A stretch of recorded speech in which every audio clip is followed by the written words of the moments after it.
How's it going, everyone? It's Chris. I'm gonna start something new today. I'm not talking about the gameplay or what my personal life or whatever that, but I'm just gonna talk about a creepypasta based on Super Smash Bros. Melee.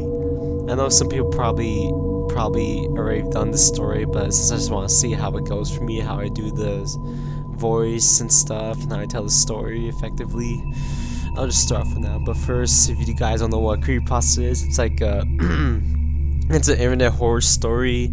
That's like it's read by viewers or readers or listened by, like, it tries to disturb or frighten them, and like the name creepypasta means like copy pasta. It's like distributed now, like copy from there to there. Like examples are like anecdotes, like stories, rituals, like something like every event leads to that horrifying event. And then the last episodes, like TV shows or never before seen episodes that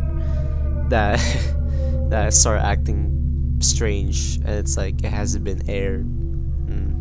That's like some of the examples. So first, let's start with the Super Smash Bros. Melee creepypasta.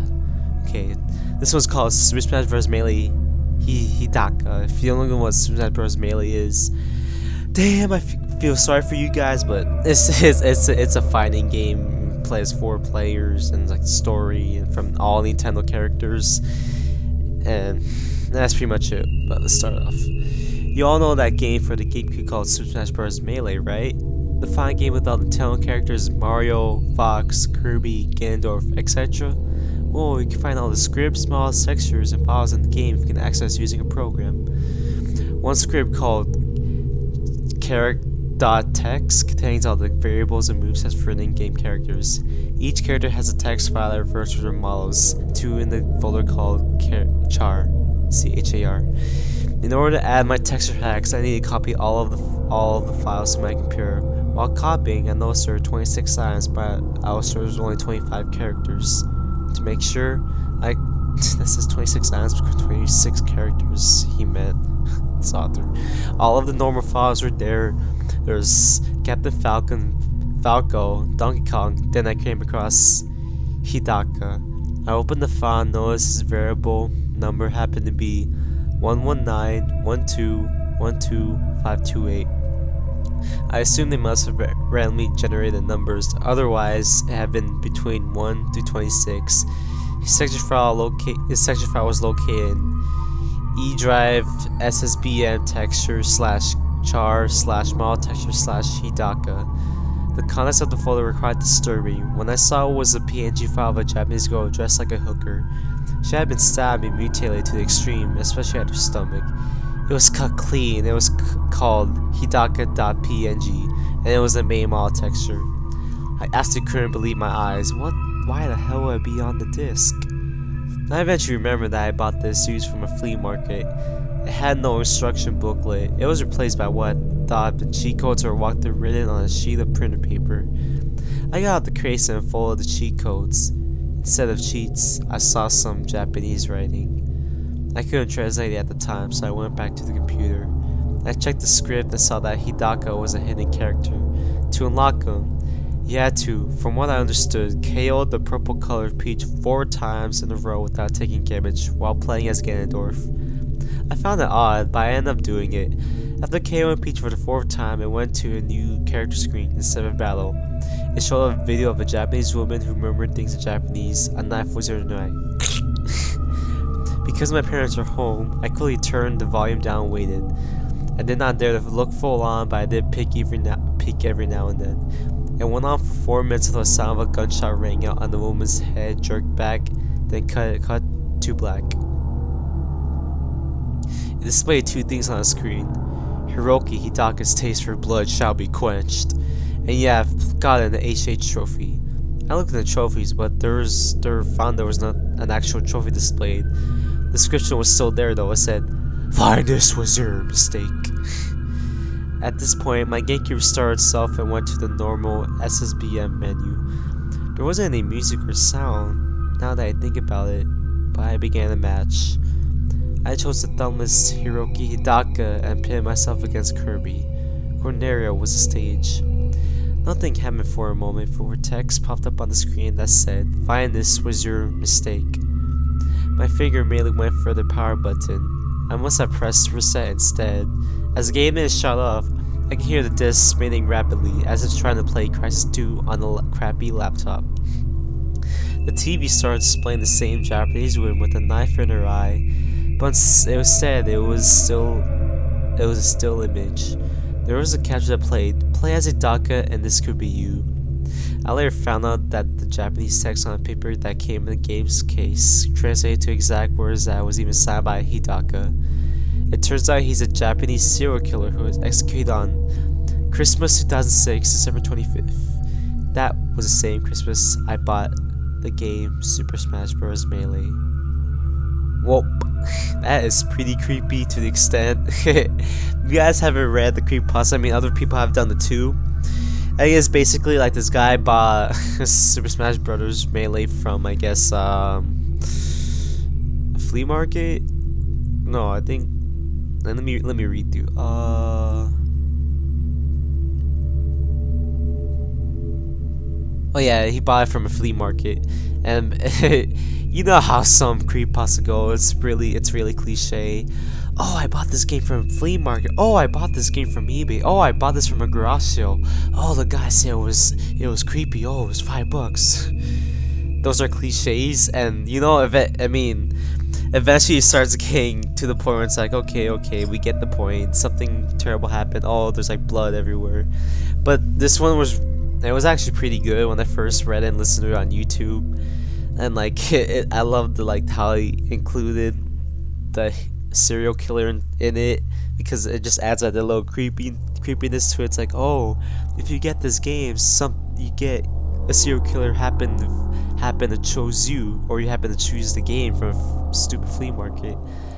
And the funny thing is, when you look at the pictures, like the Japanese writing, I mean, yeah, of course, all creepypastas, maybe 1 out of 100 are real, but all of them are fake. They're just supposed to like disturb you with all the eerie music playing, and it just adds like an uneasy feeling for some people. Like there's like this other guy called Mr. Creepypasta who's really good at voice acting. He's really good at making the creepypasta sound like realistic, even though none of them really are. But this one was pretty good. Just kind of a little gory in there, but it's kind of weird. At the same time though, I really liked it.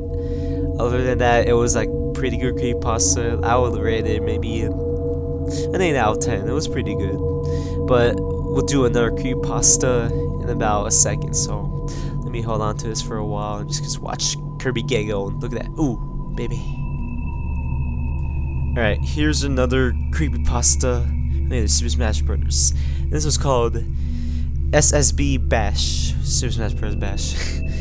Have you ever wondered why there's such a big delay with the game Super Smash Bros. Brawl for Nintendo Wii? You might have heard some reasonable exclamations, licensing issues and whatnot. While those are possibly believable, they actually aren't true. The real has been without since 2005. You may be thinking that a new Super Smash Bros. Game was barely even planned in 2005, or not even planned at all, but that also is not true. The truth is in fact quite the contrary of popular belief. I will know as I apply to test some games for the company we know and love, which is none other than Nintendo. Boo. Yes, indeed I did. I was a beta tester when I saw it ad on computer while I was browsing various gaming websites in some free time. I saw a link and immediately clicked on it. The deal seemed amazing. He offered to pay a hell of a lot of money for a beta tester, and also I got instant news on all the Nintendo productions. The games are great. For the most part, I got to play a new WarioWare game, the new Metroid, Donkey Kong Jungle Beat, my personal favorite, and a few others. There was one game that I virtually remember for the rest of my life. That game was in fact the new Super Smash Bros. Game entitled Super Smash Bros. Bash.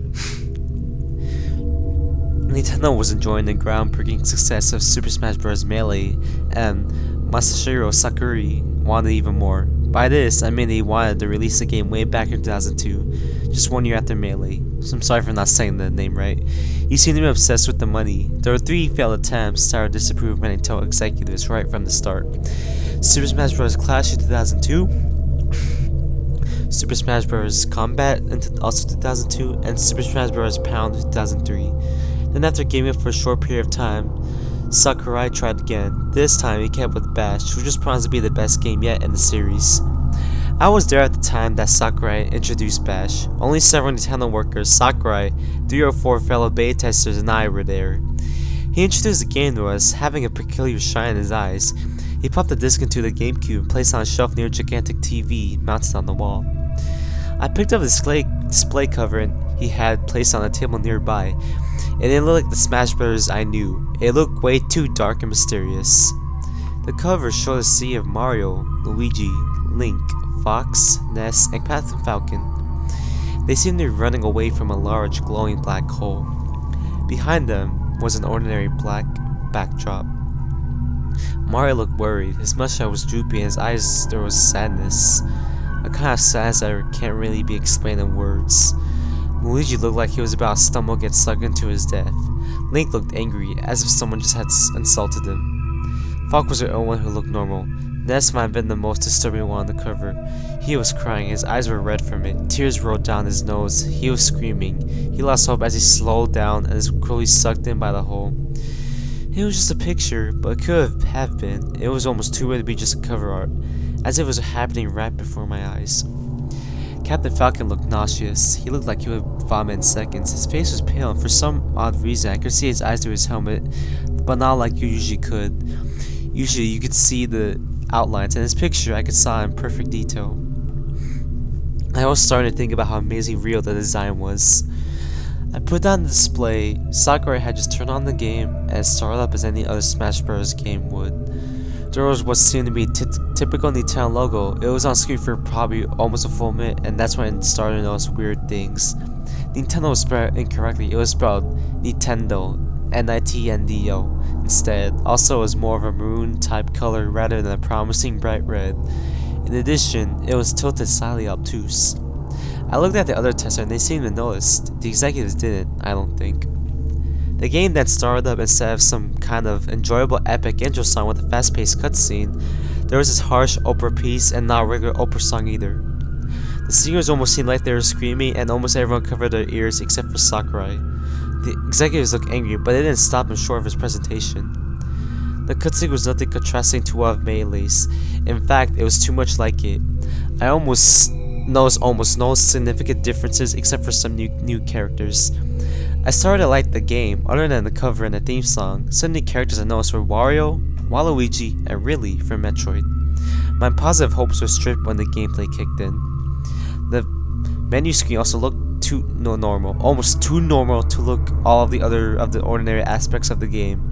It was similar to Melee's, but there was a different color scheme, which was an ugly black-brown. The other beta testers and I stepped up to try out the game. I gripped the controller in my hand silently, really excited to play the game. I looked at the character selection screen, it was almost the same as Melee's. Why was everything so similar to Melee's? All of the characters had weird expressions on their faces in the selection photos.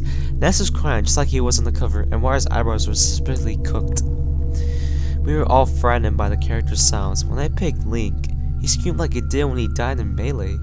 When Mario was chosen by Ed, I heard something that sounded like a distorted trumpet and Mario's mumbling. It sounded like why me? But I wasn't sure. When Dylan, another tester, picked Mewtwo, the screen was filled with white noise and it zoomed in on Mewtwo's face for barely a second. Then, when Zach, the fourth beta tester, chose Luigi, it was just plain scary. He let out a blood-curdling cry and sounded like he was gasping for air. Sakurai was very confused at this point. We then came to a stage selection screen that was very peculiar. Some of the stages I never even heard before with strange names like Gakai and Pazao. We scrolled down with the scroll bar that was on screen and found some familiar names, but all of the pictures looked blurry and dark. One that stuck out the most was one stage with a very unsettling image of rotting corpses in the flaming abyss. It was called Hell in capital letters. This freaked me out a bit.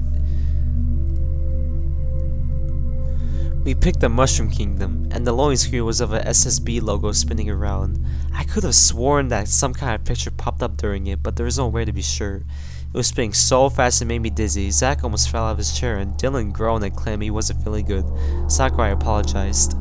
The gameplay was the oddest part yet. Our characters clumsily fell into the stage from the warp pipes, and there was dead silence in the room as we were about to play. No music to speak of, and there wasn't too much space to walk in. You could easily see platforms, but you couldn't jump on them. Mario tried to jump on one, but fell right through and was falling into a gap. What happened next was horrifying. It flashed into a cutscene of Mario falling into a gap, and at the bottom of the gap was a pile of Koopa Troopa corpses, dead Yoshis, and other disgusting sights. I felt nauseous, and the executives looked angry that I was sure we had to turn off now. But we didn't have to. I didn't question it, because I wanted that money so I could save up for a new car. If I quit, then I would get no pay. The rest of the characters just stared at the screen in awe as Mario yelped in pain. I tried moving Link, but he wouldn't budge. Luigi was literally on the ground mourning the death of his brother. Mewtwo looked emotionless. It was all too real to be a video game. I could feel Luigi's pain from losing Mario. I could feel Link's fear to move. I could feel Mewtwo's blankness. Finally, the characters resumed play. The meteors started falling from the virtual sky. Luigi was still crying, and to our astonishment, he pulled out what he seemed to be some kind of butcher's knife. What I saw next will haunt me forever. He took the knife and sliced open his stomach. You can see all of his innards in full detail. Blood gushed out in streams as he looked directly at the camera. It zoomed in on his open stomach. That's when Zach lost it. He vomited right on the blue carpet and started to have strange spasm in his neck and near his hips. An ambulance came and took him away. Everyone refused to watch anymore. He told the executive that the deal was off, and there was nothing that could reopen the discussion.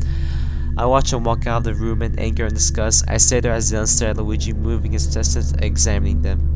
I'm sorry I stayed. Things only got worse. It was just me, Link, and Dylan being as Mewtwo. We honestly didn't know what to do. Sakurai was disgusted, but didn't say anything. I looked behind me and saw that one of the three executives had fainted flat on the floor. The other two looked horrified, but they still made us play. At this point, Luigi was on the ground, laying in a pool of his own organs. We honestly had no clue what to do. I didn't dare go near any platforms or gaps at all. I had just jumped around. Mewtwo started to develop a strange expression of malice on his face. He looked like he had some sort of grudge on Link, but because by himself without Dylan pressing anything, he tried to push Link into a hole of gore. Link dodged by himself and threw his sword into the pit. What was he doing? Why? He took some sort of gun. Mewtwo raised an eyebrow and attacked him with Shadow Ball. Link deflected with his gun. All of a sudden, everything stopped. It just stopped. I picked up my controller and tried to move. Dylan did the same. Nothing happened. It had to be the most disgusting, grossiest, goriest, most unpleasant thing I had ever seen. Mewtwo grew about 6-fold in size. His face looked angrier than I had ever seen a video game character look. This part was unreal. His face turned a tint of red that I won't attempt to describe. There was white noise again, but this time it was loud. I covered my ears and it was still piercing. I then heard the most heart-wrenching sound ever. The screen went to black for about 2 seconds, and then Mewtwo was on top of Link with Link's gun. He pressed it against his head, and there was a gunshot rung throughout what seemed like the whole world. It was so incredibly loud that I think it permanently weakened my hearing. Link was mainly bodily noises and gurgling. He was ruined. The whole front of his torso was blown off. His head was hanging off his body like it was left off his neck. His legs was nowhere to be found, and his arms were covered in some kind of fluid that looked indescribable. It wasn't a blood red. It was a different color, like pinkish. Dylan said the first words that were said since Zach left. What is... He seemed to struggle to speak. I tried to speak too, but I couldn't. Nobody spoke at all, and we looked at Link's semi-dead body in confusion. Sakurai attempted to talk, but he just started for about 10 seconds. All of a sudden, Mewtwo picked up what was left of Link and threw it into the pit. It showed an overhead view of this, and Link's body fell to pieces as he was dropped. He tried to let out a yell, but all that came out was a faint gurgly sound. Link looked straight at the camera as it zoomed in on him slowly for about 5 minutes. The game shut itself off after that. As soon as it did, I exhaled in relief. Dylan looked like he was about to cry, and he did. He teared his head and shook his head. What the hell was that?